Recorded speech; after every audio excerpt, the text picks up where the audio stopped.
Hi, I want to show you today how to help a child who's putting their sounds in their nose and you want them to come out oral resonance.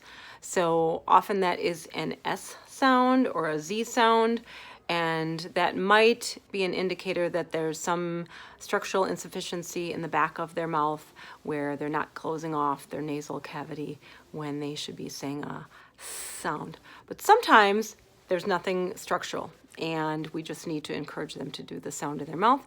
And sometimes there is something structural, but they can control it. So here's what I do for those kids. I ask them to make their sound out their mouth, and I say, I want you to like shoot it through this tube, like, and you could use like a tube and actually show that, but I just have them use their hand, and there's a reason for that, because then when the airflow comes out like this, they should feel it in here, or at least inside their hand, and they can feel that air on the inside of their hand.